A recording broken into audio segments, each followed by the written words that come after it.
Inicio entonces ahora sí la grabación. Lo único que van a tener que tener con esto es un poquito de paciencia porque voy a compartir en general bastantes cosas. Primero obviamente nuestra clase, pero después vamos a ir leyendo juntas todo lo que tenga que ver con los diferentes autores. Y mientras, ¿saben qué? También hago el intento de, acá en escena 5, de que quede grabado lo mejor posible. Así que es como un montón de cosas que esperamos que salgan bien. Bien, entonces, vamos con esto. Achícate, no te necesito. Mientras ustedes están viendo eso, a mí me pareció como cualquier cosa. Bien, entonces, arrancamos. Primero con la definición que teníamos recién. Ya la vimos, recién la comentábamos. Tenemos patrimonio turístico, el conjunto potencial de bienes materiales e inmateriales a disposición del hombre y que pueden utilizarse mediante un proceso de transformación para la satisfacción de sus necesidades. Entonces, según esto, todo es potencial, todo puede llegar a ser un patrimonio turístico, todo lo que tenga que ver con esos bienes materiales o inmateriales, solo que necesita la activación del hombre. Y después aparece el recurso turístico, que sí son todos aquellos bienes y servicios que hacen posible la actividad turística y ya satisfacen las necesidades de la demanda mediante actividad del hombre y de los medios con los que cuenta. Entonces, con esto, lo que sí podemos con estas definiciones afirmar es que partimos de un patrimonio, sea cultural, natural, cultural en todas sus formas, bienes muebles, inmuebles, tangibles, intangibles, lo natural, el paisaje también cultural. De eso partimos y después avanzamos a patrimonio turístico, es decir, no necesariamente todos los patrimonios van a terminar siendo de interés o de motivación turística. Pueden existir patrimonios que sean simplemente de interés científico y la verdad es que no tengan mucho de atractividad, como puede llegar a ser algún lugar que no convoque tanta gente, simplemente que es un espacio de interés científico. Y después sí sabemos que cuando el hombre interviene para satisfacer necesidades turísticas es un recurso turístico. Diríamos que de abajo hacia el frente, de patrimonio a patrimonio turístico, de recurso turístico, en eso no tenemos dudas.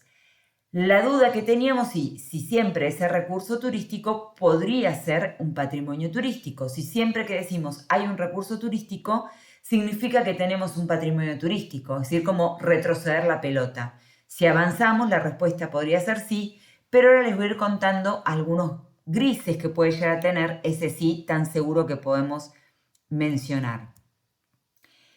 Lo que estamos también seguros es que dentro de esos recursos turísticos con los que nosotros identificamos, si partimos de ese patrimonio que recién teníamos, es decir, de todo lo que vimos, de esos elementos culturales, de la naturaleza, si partimos desde ahí y llegamos a la instancia de recurso turístico, vamos a encontrar estos elementos relacionados con el entorno, que son considerados básicos y sin estos elementos es difícil concebir el fenómeno turístico cuando partimos de esta visión de patrimonio.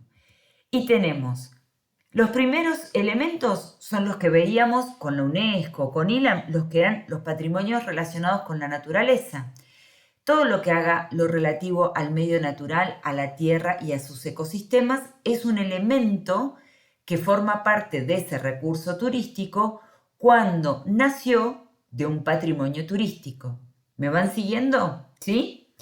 Si no, repito 80 veces lo mismo, ¿sí? Estamos en lo que veníamos armando, de lo que estábamos seguros, patrimonio turístico, recurso turístico. Cuando llegamos al recurso turístico, cuando veníamos de esa cascada anterior, entendemos que tenemos elementos, uno de ellos relacionados con la naturaleza, otro recurso relacionado con la historia, que es todos los vestigios históricos del hombre, que vendría a ser cuando nacen de ese patrimonio material, ¿sí? Es decir, lo que nos quedaba, la pirámide de Egipto. Ese sería el elemento relacionado con el entorno, recurso relacionado con la historia dentro de nuestro recurso turístico. Y después tenemos los recursos relacionados con la cultura, que ¿de dónde saldrían esto? De la parte cognoscitiva, la receta, ¿se acuerdan? El patrimonio intangible que le llamaban tanto la UNESCO como el ILAM. Son las manifestaciones de un modelo cultural, es decir, son expresiones, van a ser las danzas, van a ser los festivales. Esos son todos los elementos que tiene nuestro recurso turístico. Hasta acá venimos bien, como que es bastante sencillito al menos de entender. Ahora, copio acá, esto es lo que yo les decía que voy copiando de algunos autores porque si estuviésemos en una clase real, a mí me encantaría que lo fuésemos leyendo entre todos y es donde llevo la bibliografía. Así que vamos a intentar a ver qué nos resulta armando esto. Leno Cerro es un autor que tiene muchísimo escrito y cuando uno busca, vieron que, supongamos, si ustedes ponen Leno Cerro, les va a aparecer citado y no sé, 85 veces. Si ustedes ponen Leno Cerro recursos turísticos, van a ver la cantidad de veces que lo citan como que es ya José recurso turístico, ¿no? Como que ya es un montón lo que viene hablando este señor sobre los recursos turísticos. No les voy a dar toda la bibliografía de Cerro para esta oportunidad, pero sí extraje algunos comentarios que él dice. Esta materia prima, que es la que acabamos de mencionar, todos estos elementos relacionados con el entorno, sin embargo, tiene una serie de características que diferencian la actividad turística de otros procesos industriales, porque si hablamos de materia prima es como diciendo, bueno, es el árbol con el que después se puede llegar a hacer un mueble. Entonces, ¿qué diferencia tiene esta materia prima? Primero que su naturaleza es frecuentemente intangible y difícil de definir. Y esto también es esa intangibilidad que lo vamos a trabajar un montón porque patrimonio intangible es toda una unidad, pero muchas veces cuando hablamos de su naturaleza es cómo nació, ¿no? Esa naturaleza. No siempre sabemos a quién le pertenece, cuándo realmente puede llegar a ser original, cuándo realmente está sacada de su contexto. Entonces muchas veces es difícil de definir cuando es intangible. El proceso de elaboración de esta materia prima no incluye una fase extractiva, sino que los recursos son transformados y consumidos in situ. Esta es la parte que nos hace los buenos de la película. ¿Se acuerdan que en introducción al turismo muchas veces decíamos, bueno, somos una actividad que tenemos cosas buenas y tenemos cosas malas, ¿sí?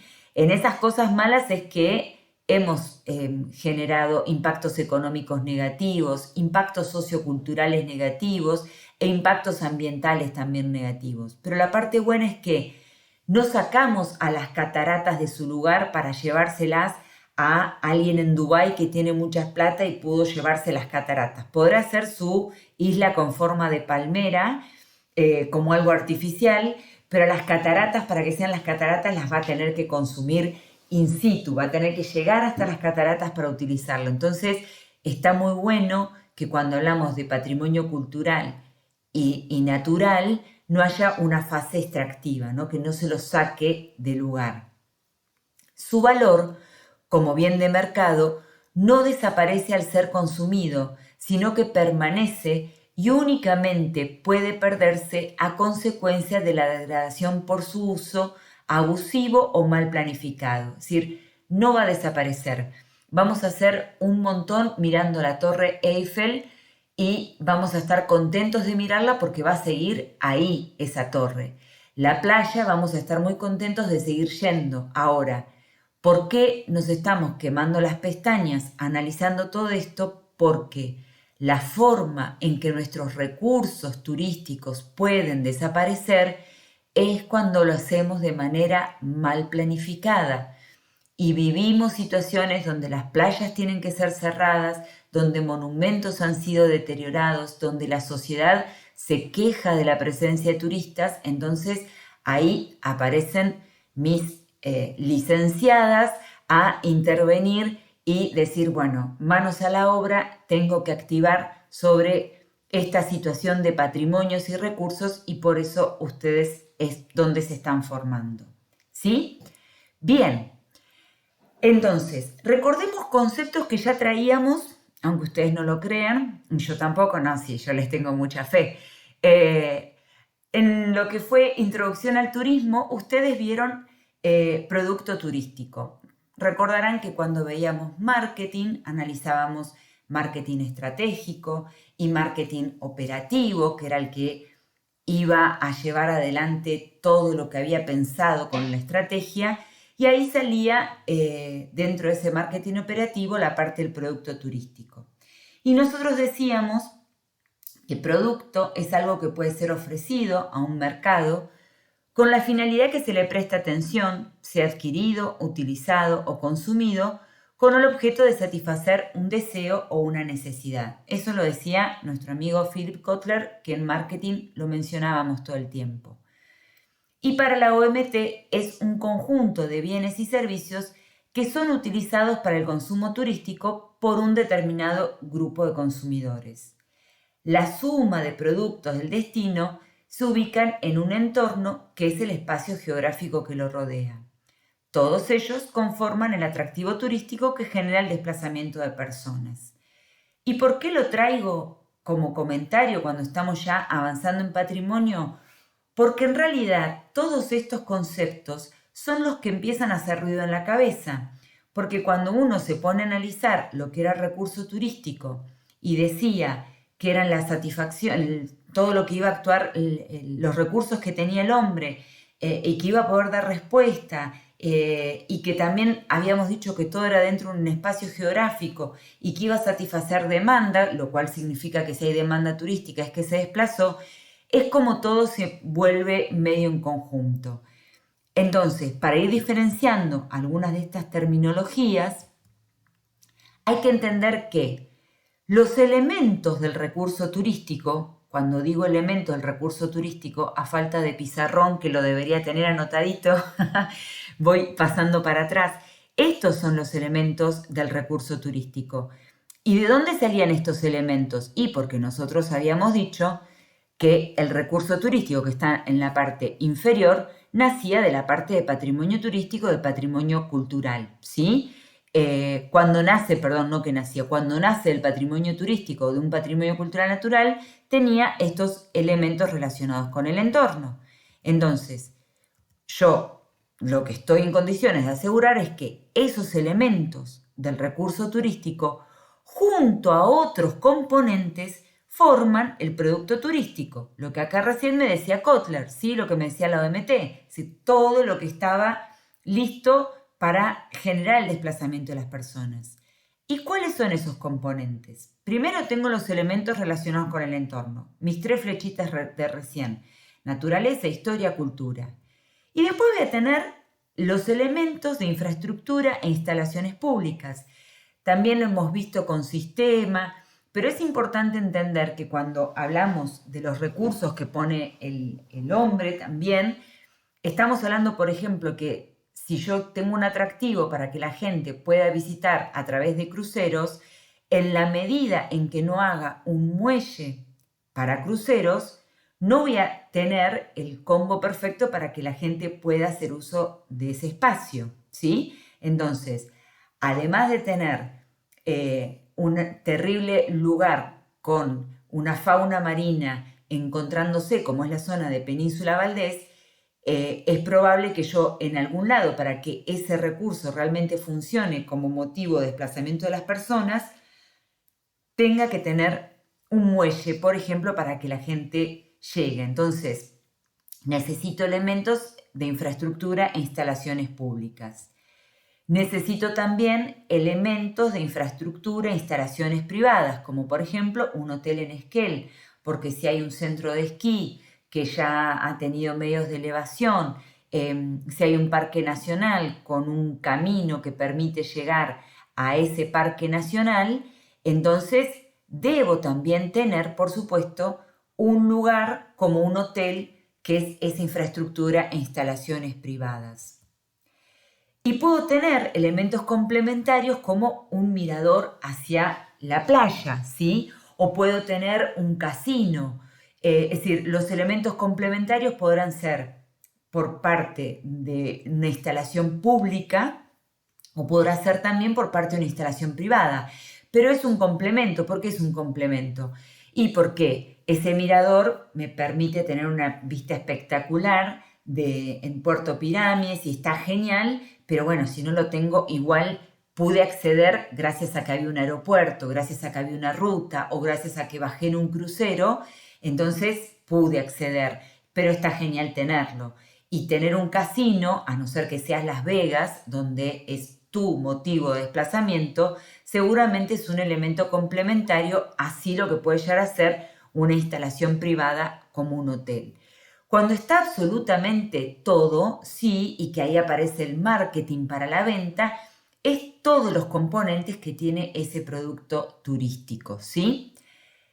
Ahora, ¿cuál es la principal diferencia? En que nosotros vamos a trabajar con la partecita de arriba, con los elementos relacionados con el entorno, porque entendemos que, al menos en esta materia, eso es lo que nosotros queremos planificar para gestionarlo de la mejor forma posible, ¿sí? Entonces, algunos términos que utilizamos parecen similares y confusos. Y son confusos. Si acá no venía la ayuda de la profe, no, son confusos. Porque hay diferencia entre diferentes autores y siempre se sigue debatiendo al respecto. Esto es lo que yo les comentaba y que realmente era qué cosas priorizamos para una cátedra que es de un cuatrimestre con 4 unidades y obviamente no podemos detenernos todo el tiempo en este tema. ¿Cuáles son esos términos que se generan confusión? Y es recurso turístico, atractivo turístico, atracción, equipamiento turístico. Es como que entre recurso turístico y atractivo turístico es donde se dan palo y palo, como que para algunos es exactamente lo mismo y para otros hay una diferencia abismal.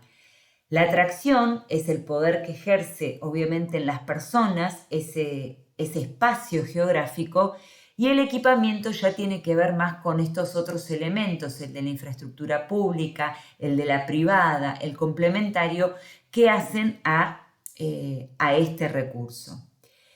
Y acá les voy a contar, antes que nada, por eso me lo puse también para no perder el foco, ¿por qué es tan importante homologar definiciones? Es decir, ¿con qué necesidad Claudia nos va a complicar la vida queriendo saber con distintos autores, con esto y con el otro, si después uno cree que no va a ser tan necesario? Primero es fundamental porque uno tiene que tener, ¿se acuerdan cuando veíamos el tema de utilicemos la expresión de turismo correcta, cuando veían en el tema de alojamiento cómo se los categorizaba y los problemas que teníamos a veces porque un 3 estrellas en Argentina capaz que no era lo mismo que un 3 estrellas en Brasil, y a veces, ahora ya no, ahora ya está todo más homologado, pero en algún momento tristemente en la Argentina no era lo mismo un 3 estrellas de Chubut que de Salta capaz, ¿no? Pero bueno, es tan importante homologar definiciones porque los recursos turísticos son la base sobre la que se desarrolla la actividad turística y es necesario planificar su desarrollo. Y si yo no puedo, supongamos trabajos reales, si yo no puedo homologar, de entender, bueno, cómo llamo a La Zeta, cómo llamo a Baguil, cómo llamo a Punta Loma, de qué manera, qué tipo de recursos se trata, cómo tengo que intervenir, en qué nivel está, qué tipo de jerarquización tiene? Si no lo podemos hablar todos de la misma manera, imagínense si les toca pedir, no sé, un crédito, por ejemplo, para alguno de estos atractivos y no saben ni siquiera cómo presentarlos. Por eso es tan importante que nos tomemos un ratito en charlar un poco sobre esto y tratar de entender. Esto que dice acá abajo, que van a trabajar con el libro de la OMT, estos pedacitos, es con el que vamos a trabajar ahora y voy a intentar primero cambiar, antes de mostrárselos, a ver si me resulta, si lo cambio de acá. Un segundito, estoy intentando cambiar primero la ventana porque quiero mostrarles el libro. A ver, ya voy. Siento, a ver si lo puedo tener en la grabación, que sería genial, así les queda todo.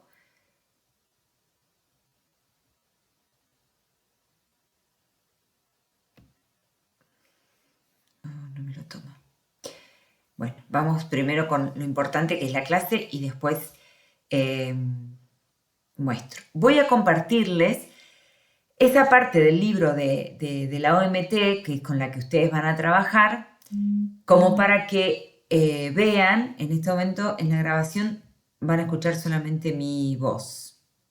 Voy a intentar a ver si lo puedo compartir. Para que vean que hasta con el libro de la OMT, que nosotros siempre decimos como sagrado y nos simplifica un montón, igual nos complica bastante la vida poder entenderlo. A ver si me toma ventana acá. Bien. En Jitsi, sí, están viendo y a ver la grabación. Voy a intentar a ver si para la grabación. Un segundito.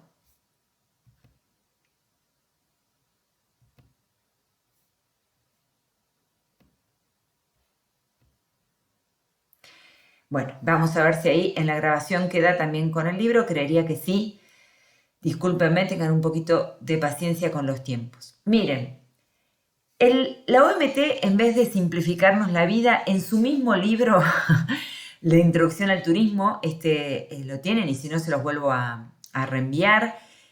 Obviamente es con el que trabajamos en Introducción al Turismo: demanda, sistema, oferta, impactos socioculturales, marketing. Así que es el que han trabajado. En la unidad 6 se llama Atracciones, Turismo Temático.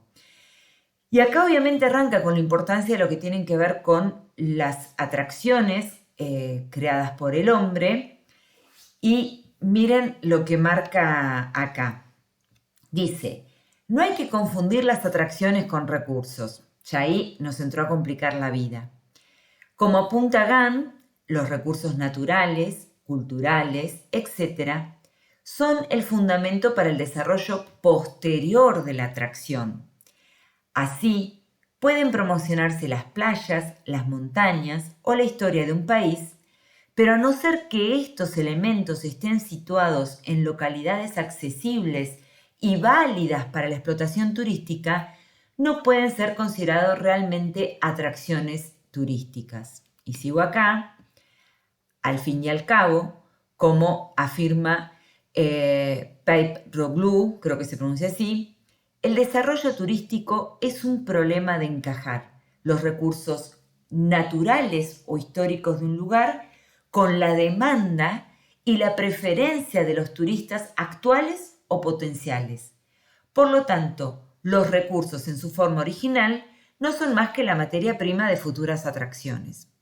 Esto parece muy claro, pero resulta que más adelante, cuando nos cuenta esta diferenciación que nosotros hicimos, recuerdan, nos matamos explicando la diferencia entre patrimonio y recurso, esto mismo que cuenta acá pareciera ser la diferencia que marcaron en un momento la OMT con la definición de patrimonio y recurso, ¿sí?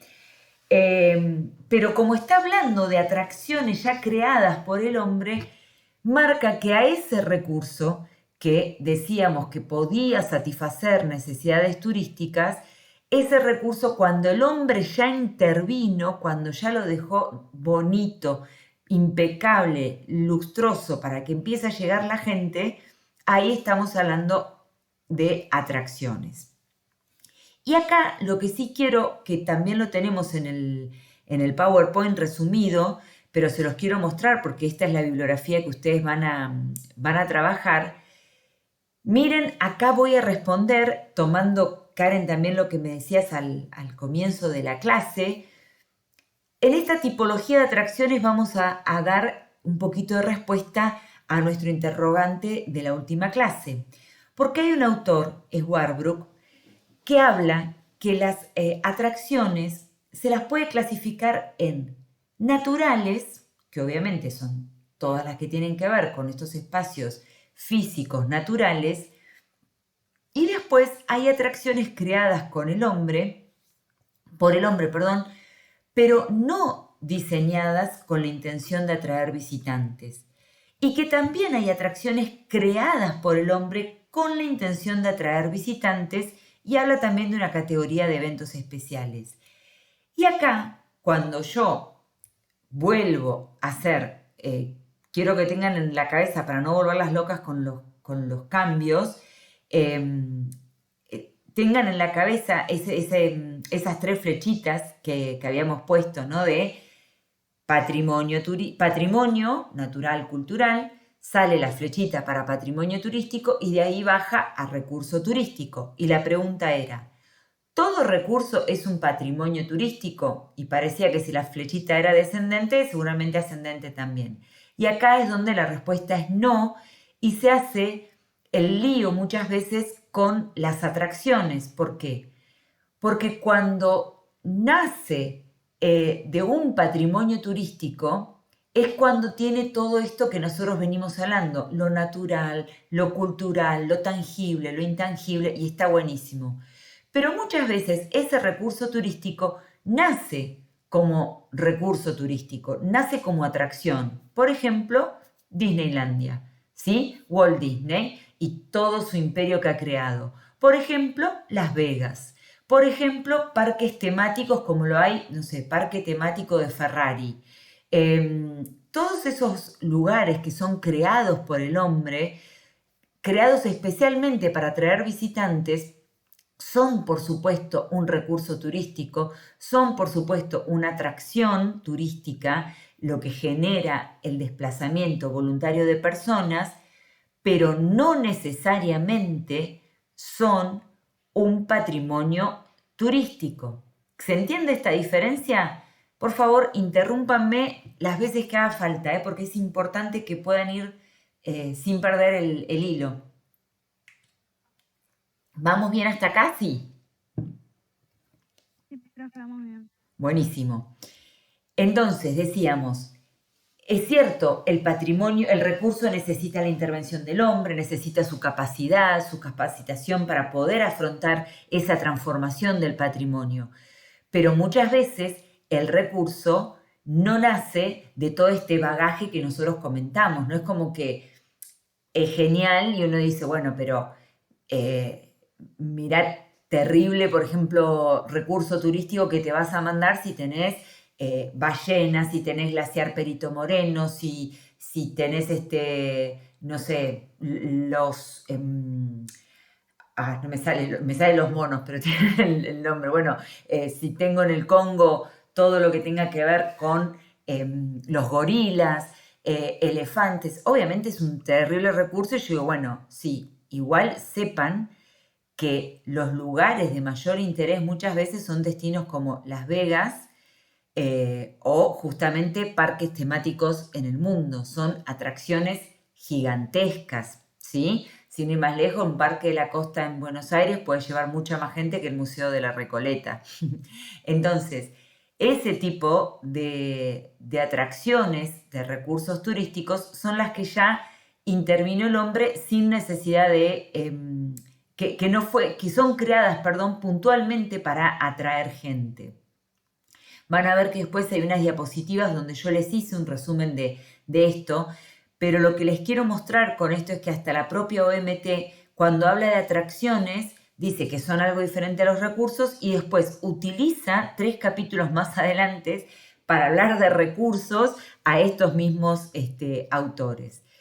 Pero sí quiero mostrarles, por ejemplo, que estos otros autores, Clauson y Canet, que también lo tienen resumido en una diapositiva, pero hacen ya referencia, y acá empieza el otro debate que es muy interesante y que por eso cuando repasábamos la clase anterior hacíamos alusión un poquito a quienes deciden, ¿no?, del patrimonio. Bueno, acá Clauson y Canecht lo que dicen es que las clasificaciones de las atracciones van a estar vinculadas hacia el consumidor, intermedias o basadas en los recursos. A ver si, permiso, dejo de compartir para ver si les puedo compartir de manera que sea un poquito más claro el PowerPoint para que no tengan que leer todo eso. A ver si acá comparto y si tengo suerte en la grabación. Claro, ahí ya no se ve, entonces acá. Bien, miren, yo les tengo en la clasificación de los recursos. Bueno, son inventarios de manera sistémica para conocer los atractivos existentes de un territorio.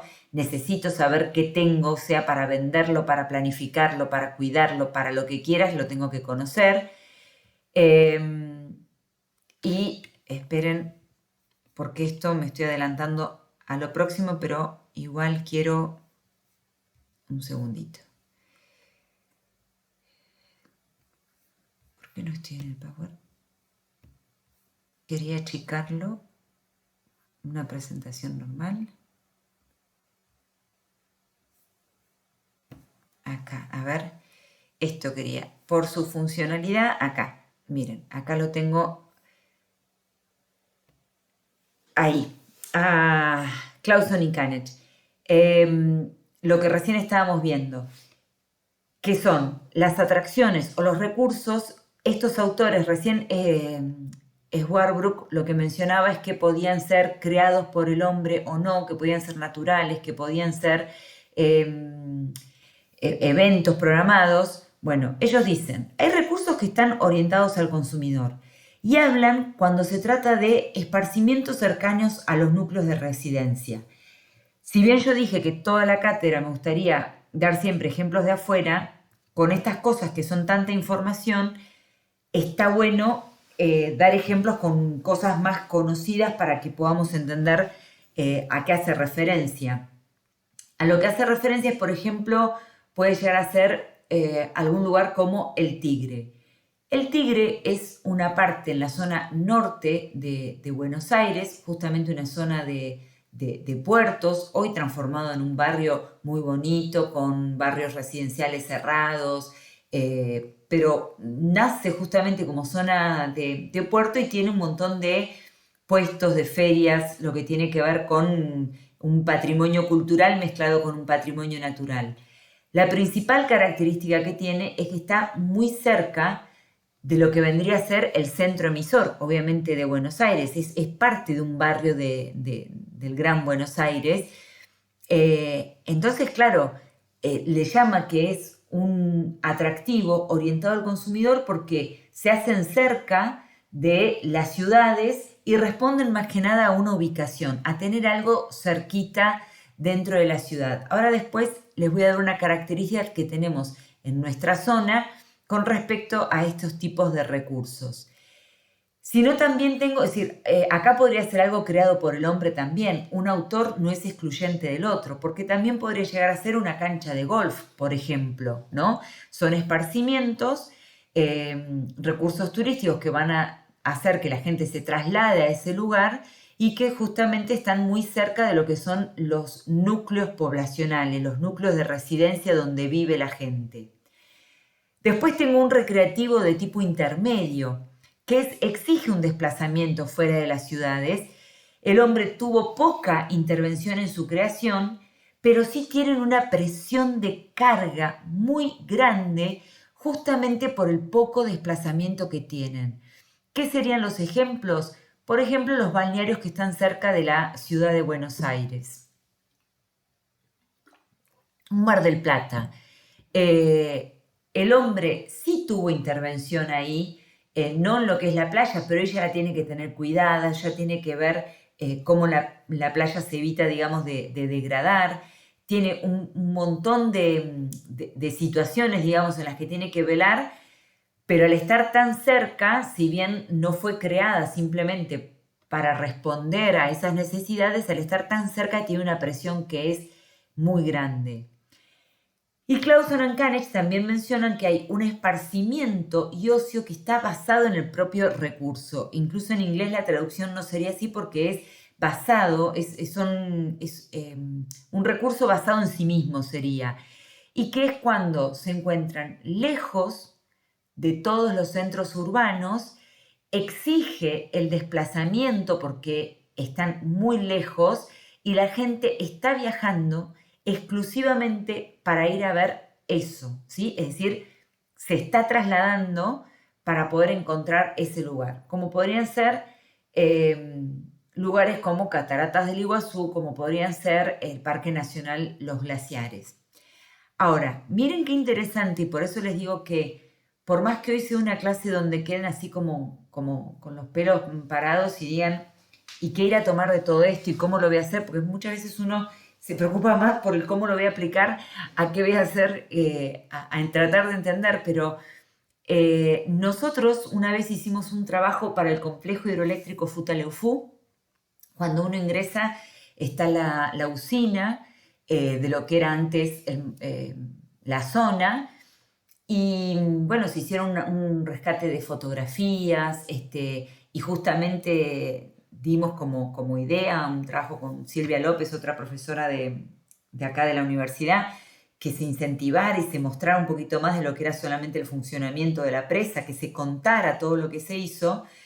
Y utilizamos este tipo de inventario para demostrar algo muy particular que pasa en las ciudades que tenemos la ventaja, sea tanto como Madryn con lo que es la zona de Península Valdés o más cerca aún el Doradillo, Esquel con el Parque Nacional, Esquel y Trevelin obviamente con el Parque Nacional, ¿qué nos pasa? Miren la particularidad de nuestras zonas. Nosotros tenemos, si nos ponemos a pensar, en este tipo de clasificación para demostrar los atractivos que tenemos, un esparcimiento y ocio basado en el recurso. Nada más ni nada menos que 2 patrimonios mundiales de la humanidad, ¿no? El Parque Nacional Los Alerces y lo que es la zona de Península Valdés con el Monumento Natural Ballenas. Entonces, es el que implica el desplazamiento de personas, el que la gente se va a trasladar exclusivamente hasta allá. ¿Y para nosotros qué es? Es una escapada. La gente va a los pozones en la presa, la gente va a las torres, la gente va a la punta del lago como salida de fin de semana, ¿no? Es decir, alcancé a un amigo que tuviera un autito y que me lleve a pasear y nos fuimos a los pozones en la presa.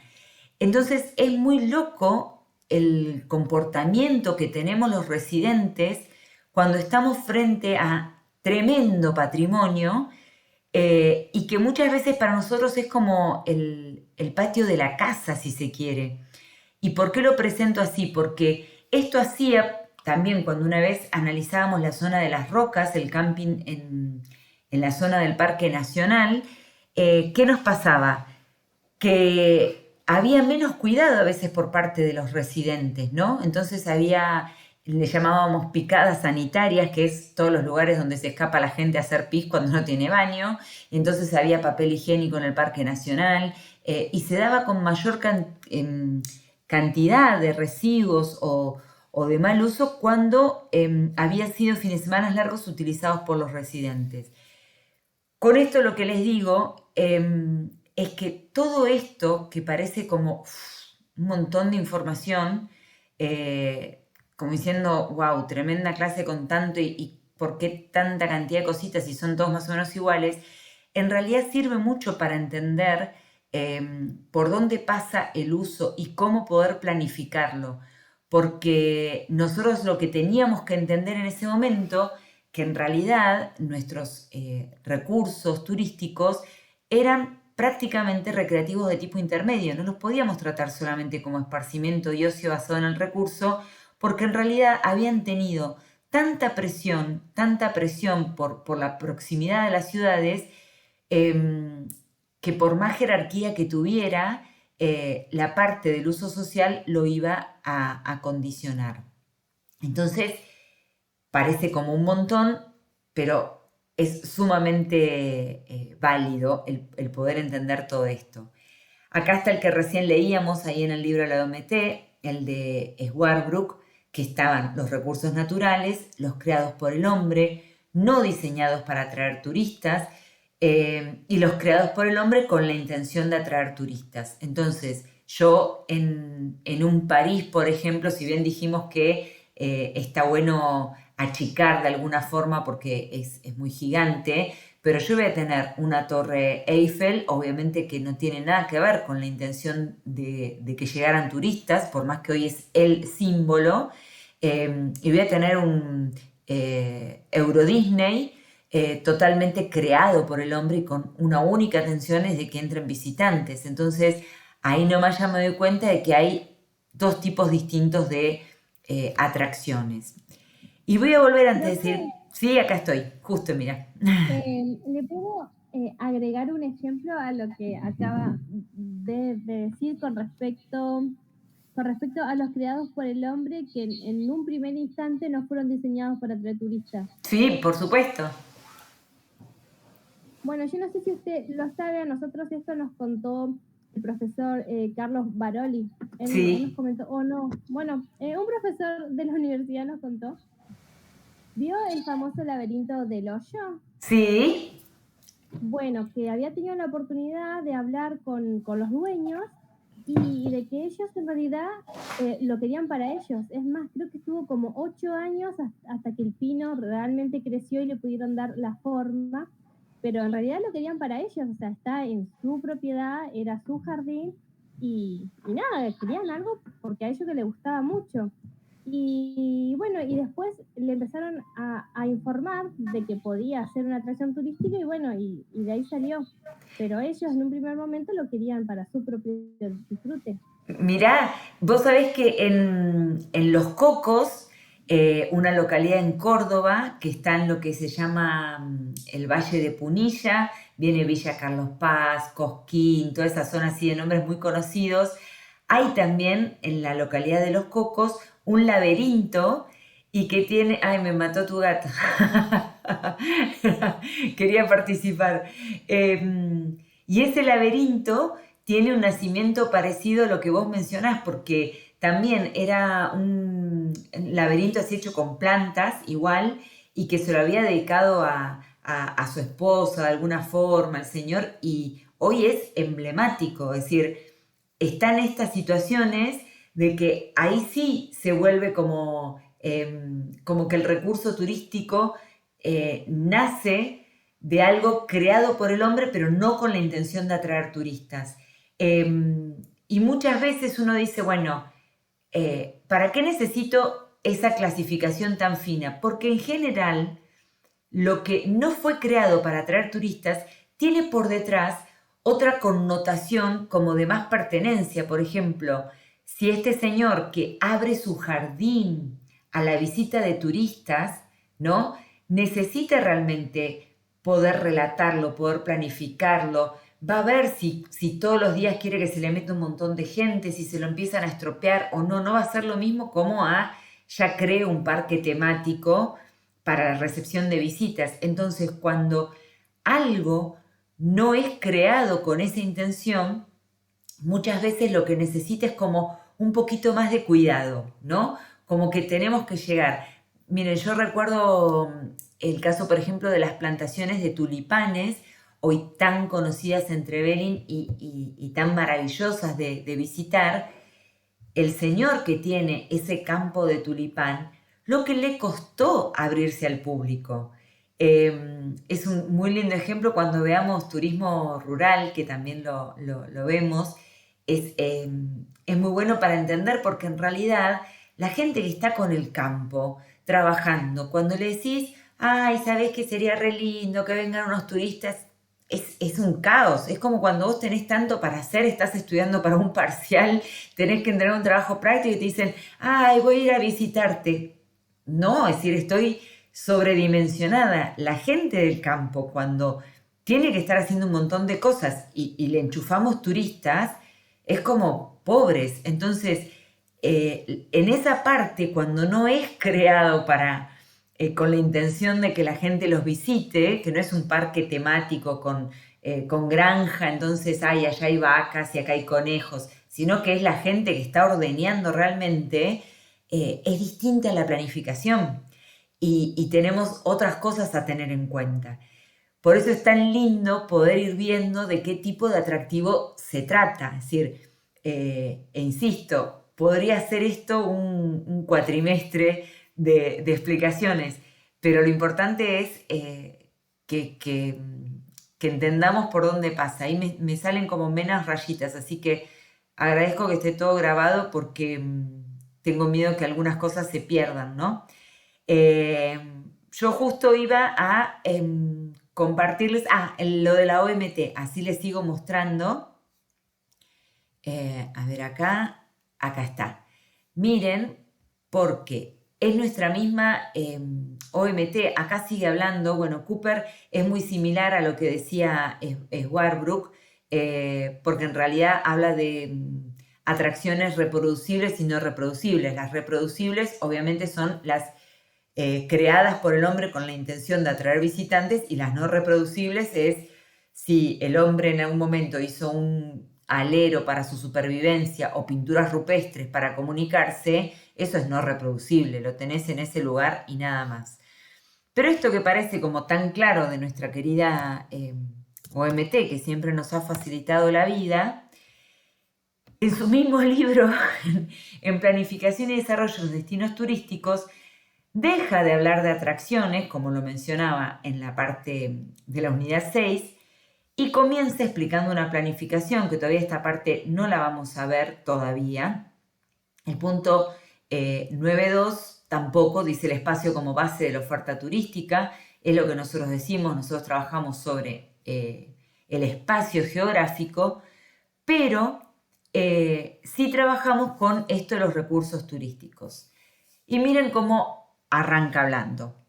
Es muy frecuente la utilización de expresiones como recurso, oferta o producto como si fueran sinónimos entre sí, y sin que se establezcan diferencias conceptuales que permitan delimitar el contenido de cada una de ellas, lo que a la larga plantea unos errores de base que distorsionan los planteamientos generales de la cuestión. Es decir, la OMT misma se da cuenta que hay distintas formas en que se lo llaman y que hay que utilizar los términos correctos. Pero no es lo más sencillo. Acá lo que ustedes van a ver, bueno, todo el tiempo se cita a este señor Zimmerman, que se lo cita como si esto hubiese sido ayer. Zimmerman desde 1930 venía clasificando los recursos para mostrarnos de alguna forma que hasta que el hombre no interviene no tienen ningún valor. Pero acá menciona que, como se ha analizado en el apartado anterior, ahí lo que recién mencionaba era lo que venimos trabajando, de diferencia entre patrimonio y recurso, la mayor o menor potencialidad de un destino turístico está intrínsecamente unida a la mayor o menor disponibilidad de sus recursos turísticos, e igualmente a la atracción que en un determinado momento estos puedan tener para la demanda, lo que significa que no basta con tener un patrimonio turístico, un conjunto de potencialidades para garantizar la creación de un buen producto. En este sentido, la actuación de las instituciones correspondientes será determinado para que ello pueda ocurrir. Y acá lo que más marca es, de alguna forma, lo que nosotros marcamos la clase anterior cuando hablábamos de patrimonio y de recurso. Me di cuenta, perdón, que nunca cambié la grabación. No va a quedar mal, sino que ahí está. Les quedó un rato re largo con una diapositiva del PowerPoint. Creo que ahí va bien. Sí. Les decía, disculpen, que no alcanza a contener algo lindo, y es lo que muchas veces nos pasa en nuestra zona, especialmente en la cordillera. No alcanza a contener un patrimonio, sino que es muy importante que exista la utilización, los recursos que se afecten para que sean las instituciones, la parte pública, la parte privada, esos elementos que habíamos mencionado antes, puedan realmente hacer que funcione todo de una manera para poder satisfacer esas necesidades. Y acá, por eso les digo, la OMT, que debería darnos una manito en simplificarnos las cosas, fíjense lo que vuelve a pasar. Respecto a la metodología de clasificación de recursos, que es lo que acabamos de ver en atracciones, es decir, que prácticamente son lo mismo, vuelve a mencionar a Clauson y Canet con los recursos orientados hacia el usuario, los recursos de tipo intermedio y los de esparcimiento basado en ocio y recurso. Y sí, lo interesante para ver acá es esto de cicatura OEA, que ahí sí voy a dejar de compartir y me vengo para acá a poner nuevamente mi PowerPoint, que está un poquito más claro. Aquí, acá, y ahora hago lo propio. Tiquití. Bien, deberíamos estar bien ahí. Entonces, miren, acá tengo que volver para atrás porque las dejé desacomodadas, me parece. Clasificación, inventario basado en la naturaleza, Cicatur. Ahí estamos. Miren. Este inventario basado en la naturaleza, los autores se diferencian más que nada como que cuál es la naturaleza, cuál es su esencia, cuál es su valor intrínseco y cuál sería la función que cumplen, y de ahí arman la clasificación. Uno entiende que habiendo tanta cantidad de autores, todos tienen una connotación un poquito subjetiva. Pero en general se ha utilizado mucho, especialmente en América Latina, este inventario que trabaja sobre Cicatur, que es el Centro Interamericano de Capacitación Turística de la Organización de Estados Americanos. Hoy no está funcionando este centro porque en realidad aparece para la década de los 80, cuando estaba muy de moda la planificación turística y Cicatur justamente empieza a tratar de homologar todas estas cosas que están dando vuelta y arma como una cuestión bien sencilla, o al menos así pareciese. Genera un inventario basado en sitios naturales, museos, manifestaciones culturales históricas, la parte de folclórica, realizaciones técnicas científicas contemporáneas o acontecimientos programados. Cada uno de estos tipos de recurso que propone Cicatur, a su vez se abre un montón, ¿no? Entonces, por ejemplo, en sitios naturales tiene tipo cascada, tipo montaña, tipo vegetación, tipo selva, tipo río, subtipo, si es un rápido, si es un determinado lugar, empieza como hasta llegar al nombre, ¿no? Pero en sitios naturales entra absolutamente todo lo que tenga que ver con la expresión de la naturaleza en cualquiera de sus formas. En la parte de museos, manifestaciones culturales históricas, entra todo lo que serían los elementos materiales, todo lo que sería el patrimonio tangible, los bienes muebles e inmuebles, ¿sí? Entonces, ahí entran un montón de cuestiones en ese inventario.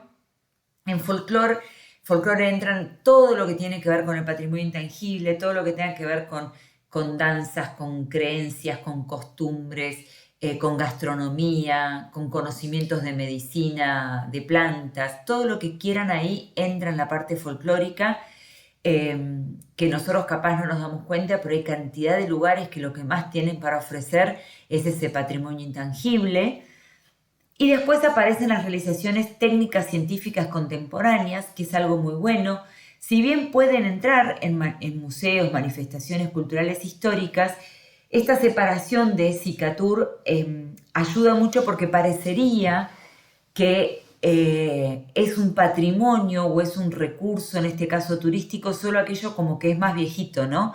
Y uno puede tener el ejemplo de la NASA, un lugar maravilloso para ir a visitar donde se cuenta toda la historia aeroespacial de un país que en eso realmente ha tenido como mucho empuje, como es Estados Unidos, y es perfecto ver lo que el hombre ha hecho en último tiempo, ¿no? Entonces, esas realizaciones técnicas científicas contemporáneas, esos museos modernos que nos invitan a tanto y no tienen carga histórica, sino que tienen carga científica, está genial tenerlas, y acontecimientos programados, que ya vamos a ver cuando veamos la parte de demanda cultural y oferta cultural, desde lo turístico, por supuesto, que está buenísimo porque los acontecimientos programados, como por ejemplo un festival de Viña del Mar, tan tradicional porque es el público que a veces no quiere a los artistas, o lo que puede llegar a ser la Semana de la Moda en Nueva York, todo ese tipo de cosas que son acontecimientos que históricamente se vienen haciendo, como puede ser, por ejemplo, Cosquín en nuestro país, el Jesús María. Bueno, todo eso traen tanta cantidad de gente, ya van a ver lo explosivo que pueden ser cuando se dan en lugares especiales. Bueno, y está muy, muy bueno tenerlos en cuenta. Y con esta clasificación voy a compartirles primero, este era mi único miedo, les juro, con la clase de hoy, marearlas, pero no se me ocurría mejor forma que esta de marearlas, que todos sabemos que las estoy mareando. Quiero, a ver, esperen que lo paso primero acá, porque además de la OMT, tienen una bibliografía obligatoria y que es bastante larguita, una de 25 y otra de 20 páginas. Y encima se los voy a pedir si le pueden pegar una miradita para la clase que viene. Como que ya está, que me odien del todo, mientras ustedes me miran la cara, yo voy buscando otros, así no tengo problema. A ver si es esto el que les quiero mostrar. Sí, entonces, a ver si lo tengo acá para compartir. Ventana, comparto este. Bien, y ahora me falta cambiar la grabación.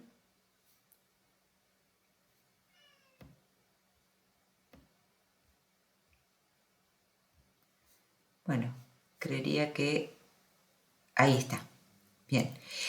Miren, este autor que les voy a dar también como material de lectura, muestra justamente todas las divisiones sobre recursos turísticos que hay.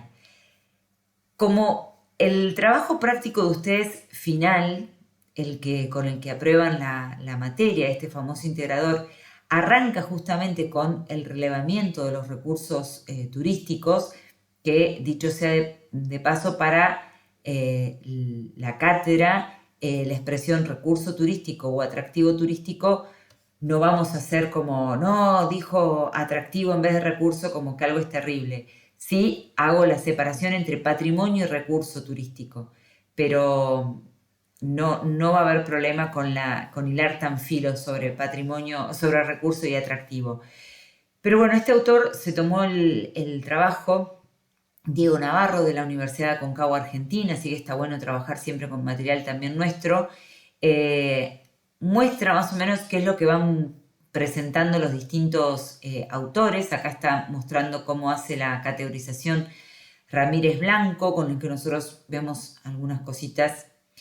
Acerenza, Bullón obviamente trabajado para el Cicaturo EAS. Bullón es un arquitecto argentino, arquitecto paisajístico, que fue uno de los primeros en hablar de turismo en la Argentina, si se quiere. Bueno, él con Cicaturo EA, fíjense cómo es, ¿ven? Tienen sitios naturales, entonces tiene montañas, planicies, costas, lagos, ríos, caídas de agua, grutas, cavernas, bueno, todo lo que quieran, museos y manifestaciones culturales históricas, todo lo que pueden aparecer, en folclore todo lo que podrían aparecer, lo que mencionábamos, ¿no? Música, danza, artesanía, ferias, mercados, las realizaciones técnicas científicas, explotaciones mineras, explotaciones agropecuarias.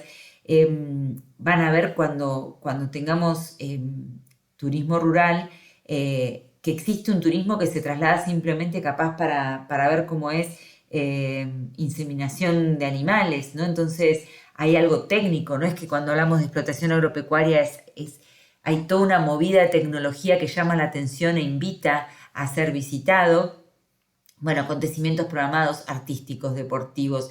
Yo veía las tribunas de Tokio para los Juegos Olímpicos vacías y sufría, les juro que sufría por Tokio. No creo que ningún japonés haya importado mi sufrimiento, pero yo decía, con lo que los países aspiran a tener esos eventos deportivos y lo que esperan recaudar, ver terrible movida sin gente es como angustiante. ¿Por qué? Porque este tipo de categoría de atractividad y de recurso turístico es fantástica. Bueno, esto es lo que marca justamente Cicatur Oea. Y miren, acá, bueno, acá sigue con otros, pero les quiero mostrar. Tenemos, por eso yo les digo que los autores cuando le dicen escribite algo de turismo se pueden hablar sobre recursos. Esto de la OMT es algo que no está porque esto es más actual al libro que nosotros tenemos y que genial si lo quieren utilizar, no lo voy a poner dentro de la clase, pero es que la OMT también cuando hace una categorización propia habla de recursos naturalia, humania, naturales, culturales, pero bueno, tienen un montón de otros nombres y esto es lo que le llaman la clasificación FAS. Tengo una diapositiva hecha para eso, no creo que nos alcance esta clase para todo porque las voy a marear, pero sí me importa que vean esto. Acá siguen los autores. Quiero mostrarles la jerarquización. Acá, miren.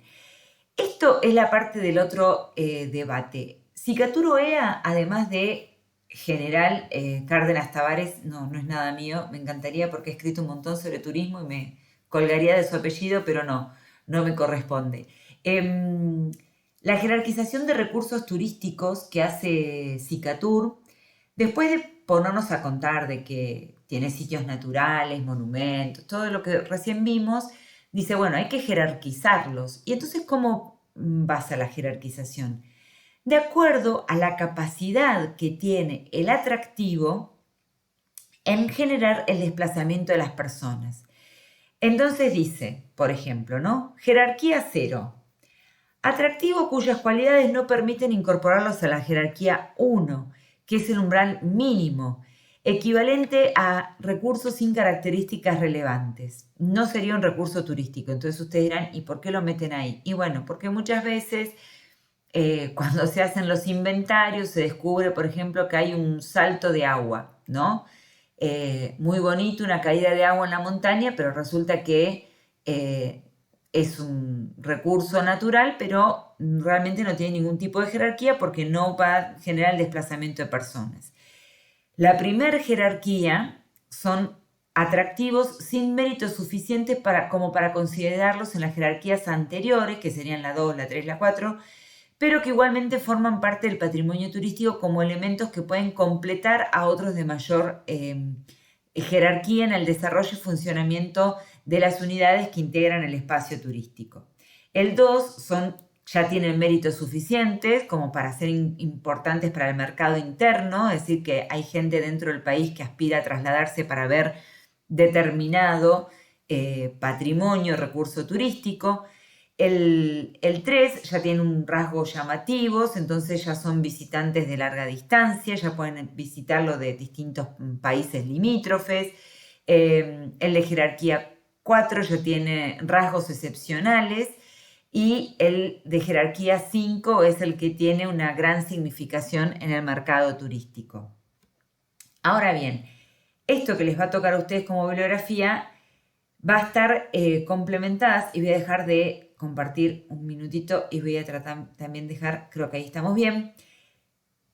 ¿Qué pasa con esto? Yo les contaba que Cicatur hizo esto para la década de los 80, más o menos. Y han salido cantidad de autores después a darle con un caño, para decirlo de una manera dulce, a decirle cómo vas a un lugar, categorizarlo de acuerdo a la cantidad de turistas que lo puedan llegar a visitar. Aparte, ¿cuándo haces el cambio entre tu 0, 1, 2, 3, 4, 5? ¿En qué momento lo pasás de rango porque vinieron más turistas? ¿Cuántas temporadas considerás para saber que fuiste importante? Entonces, lo que parecía una jerarquización tan buena que podríamos decir, bueno, a Península Valdés y a Glaciares viene público de distintos lugares del mundo, entonces sería una jerarquía 5, pero como no hay algo objetivo que te permita decir cuándo es jerarquía 5, tampoco es de lo más utilizado. Entonces nos vuelve a quedar el tema de la jerarquía y empieza nuevamente como el debate de autores para decir qué cosas. Bueno, entonces, si no querés decir que ese atractivo es importante o tiene jerarquía por demanda, decinos algo que funcione si no va a demanda turística. Entonces, no nos hagamos los espantados por lo que hacía Cicaturoea, porque en realidad, mientras no tengas demanda que quiera ir a tu atractivo, ese atractivo o ese recurso turístico no va a tener importancia alguna.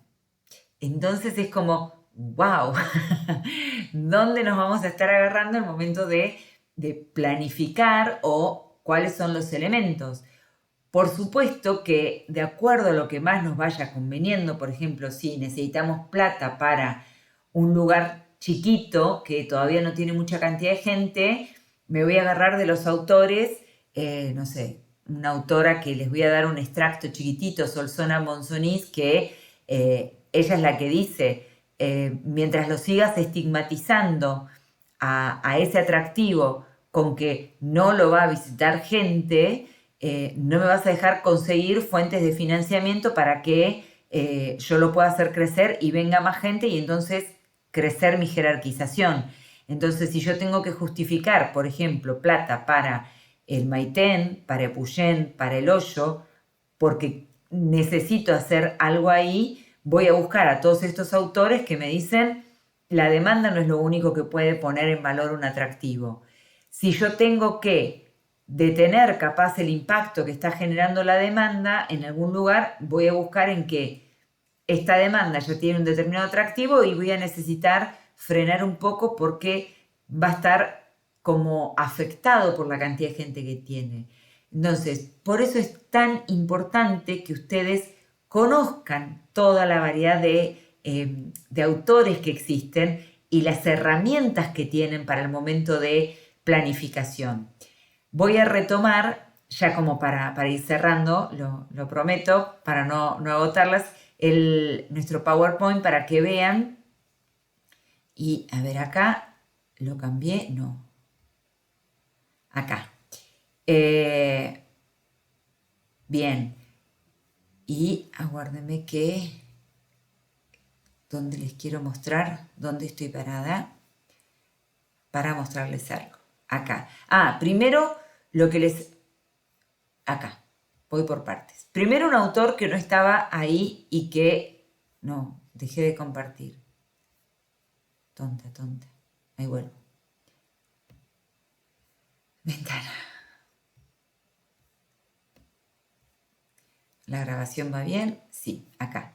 Primero este autor que Pierre de Fère es un autor francés de la década de los 70, que si bien ya es como, uno diría, pasado de moda, es cierto, pero es tan nombrado y tiene tantas cosas después, aparte de la clasificación de recursos basados en la naturaleza, y como tiene nombres tan raros, lo menciono porque lo vamos a utilizar para distintas cosas y es bueno que lo conozcan.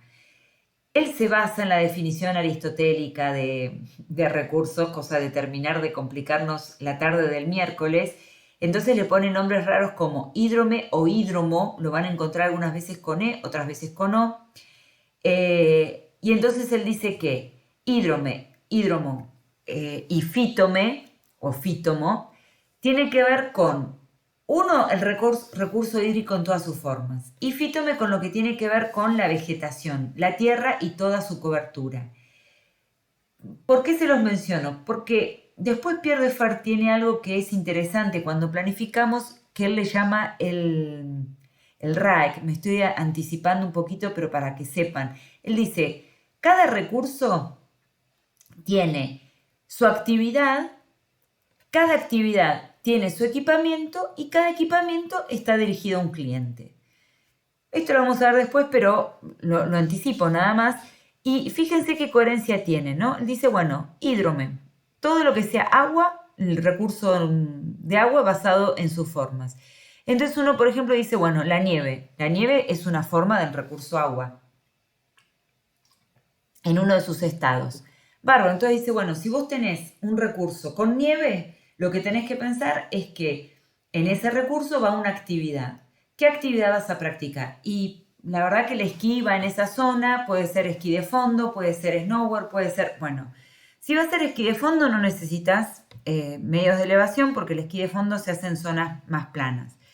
Si vas a hacer snowboard u otro tipo de actividades o esquí de alpino, vas a necesitar medios de elevación porque la gente se va a tener que trasladar. Entonces, a un recurso le toca una actividad, a esa actividad un equipamiento. Entonces, si vos crees esa actividad, le tenés que poner ese equipamiento. Si no, no va a esa actividad, va a otra cosa. Bien, ¿quién va a utilizar ese recurso? ¿Quién va a hacer esa actividad? ¿Y quién va a usar ese equipamiento? Un cliente. ¿A qué público querés llegar? Y al esquiador profesional que llega... Bueno, si vas a llegar a ese esquiador, obviamente tenés que tener una terrible pista porque ese esquiador está acostumbrado a esquiar en un montón de lugares del mundo, entonces le tenés que dar unas determinadas condiciones. No, yo quiero llegar al vecino, a la familia, perfecto, entonces el equipamiento que tenés es para eso. Por eso digo que Pierre Defar lo que tiene es que todos sus comentarios siempre fueron como muy lógicos. Él es geógrafo en realidad.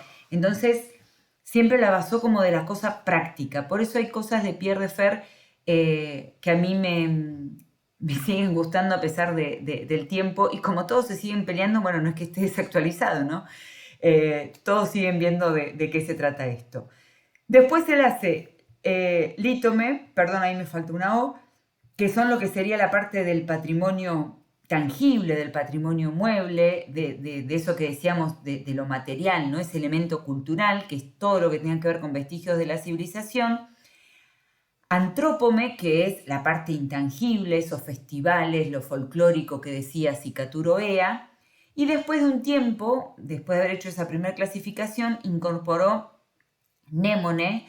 Si Pierre Defar tenía tiempo para ponerle nombres complicadísimos a sus recursos, pero en realidad hay una técnica que todos te dicen, ¿no?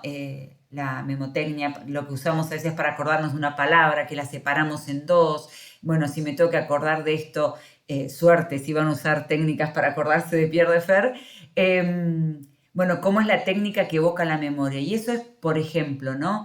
En Esquel hay lugares donde se conmemora el no a la mina, ¿no? Hay un monolito que recuerda un plebiscito. En Buenos Aires está el centro de memoria de ESMA, lo que puede llegar a ser los recuerdos del Holocausto. Es decir, cada lugar que tiene más que nada memoria, que no es que tenga nada construido, que no es que tenga nada paisajístico, o que no pase nada, sino que sea un lugar de memoria, bueno, es lo que Pierre Defar llama como Némone. Y este autor, bueno, acá vienen todos los que ya había presentado, y acá lo que les voy a dejar es esto, perdón, acá, de lo que era el modelo FAS, que yo le dije, tanto no vamos a alcanzar a ver, porque en serio que necesito solo el cuatrimestre para trabajar recurso turístico, pero sí es importante que sepan que actualmente la OMT tiene este modelo que habla de factores y recursos lo utiliza como sinónimo, atractores, que son los atractivos, entonces menciona cuáles son los atractores que pueden llegar a tener el agua, por ejemplo, siempre es un atractivo muy fuerte, es muy interesante para trabajarlo, el poder que ejerce el agua como atractivo turístico, bueno, este modelo FAS lo considera, y sistemas de apoyo sí que los vamos a ver un poquito, que son esos soportes para que exista la actividad turística.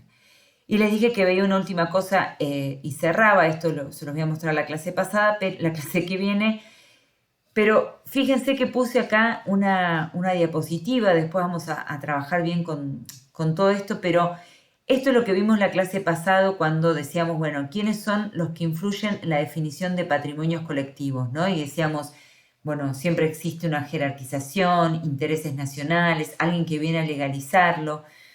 Y uno de los autores con los que vamos a trabajar justamente dice que la literatura revela que la noción de recurso, en su sentido genérico, está directamente enlazada al hecho de su valoración social y no solo al estricto ámbito de su naturaleza. Cuando hablamos de su naturaleza hablamos de su formación, no de la naturaleza por ambiente, sino de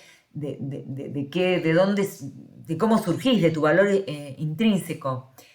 Además, todo elemento neutro es potencialmente atractivo, aunque su consideración por parte de la sociedad solo representa un primer estado para convertirlo en turístico. Es decir, es como que tiene que haber un pulgar para arriba para que ese recurso sea turístico, ¿no? De eso se deduce que hablar de recursos turísticos implica el reconocimiento del papel que la demanda turística juega en el proceso de identificación. Otra vez, por más que no nos guste, somos evaluados por la demanda, porque ¿de qué vivimos siempre? Las estadísticas de si vino mucha o poca gente. Entonces, es la demanda la que termina dando esa valoración final, ¿sí? Pero la demanda no debería definir solamente los usos, es decir, no podemos solamente limitarnos a lo que la demanda quiera, no podemos hacer todo de acuerdo a lo que la demanda quiera, porque tenemos que respetar el propio nacimiento de la naturaleza de ese recurso como para que lo podamos llegar a entender, ¿no? Y otros actores, el público, los propietarios, bueno, un sinfín de cosas. ¿Qué es lo que vamos a terminar para la clase? Yo voy a dejar, esperen que dejo ahí, eso, ahí está. Yo voy a dejarle junto con la grabación de la clase uno de los autores, que es este último que les marcaba las conclusiones, para que ustedes puedan tratar de leerlo para la clase que viene. ¿Por qué digo tratar de leerlo? Porque yo no les voy a tomar ese autor, no es que vamos a empezar la clase y yo voy a empezar haciendo preguntas. Lo que sí me parece muy importante es que traten de familiarizarse con ese texto porque menciona tanta cantidad de cosas que si lo dejan para último momento no van a poder alcanzar a entenderlo. De paso aprovecho de contarles que entre el 7 o el 15 de septiembre va a ser el primer parcial, ¿sí? Que es el parcial que va a tener todos estos temas. Calculo yo que vamos a llegar hasta patrimonio intangible inclusive. Entonces, sería muy bueno que puedan leer este autor. La clase que viene retomamos con esto y voy a empezar a darles ejemplos. Si alguna ya tiene más o menos visto algo de su destino, que lo pueden ir cambiando, ¿eh? No es que dijeron Vancouver nunca más en la vida lo vuelven a cambiar, no. Pero si alguna quiere ir viendo, porque piensen que su trabajo práctico va a arrancar con esto, con clasificación de los recursos turísticos, ¿sí? Entonces, la clase que viene hacemos como un todo. Vamos a charlar del autor, cosas que se les complicaron para leer, si no alcanzaron a leer no hay problema, pero si se trabaron, bueno, van a ver qué interesante lo que propone. ¿Tiene alguna consulta? Profe, ¿el texto no los manda usted? O sea, ¿lo sube al Sí, aula? sí, ahora subo todo al aula. La grabación a veces tarda un poquito más, pero sí, el texto lo voy a subir enseguida. El PowerPoint no lo voy a terminar de subir ahora porque quiero terminar de charlarlo con ustedes la clase que viene para volver a recordarlo y tengan el material, si van a tener la clase, y les voy a subir el que me gustaría que lean y los textos que son obligatorios de la OMT. ¿Tienen el libro de la OMT o necesitan que se lo vuelva a compartir? Yo lo tengo. ¿Sí? Buenísimo. Si no, me lo piden, no hay ningún problema. Ahí entonces ya finalizo de grabar.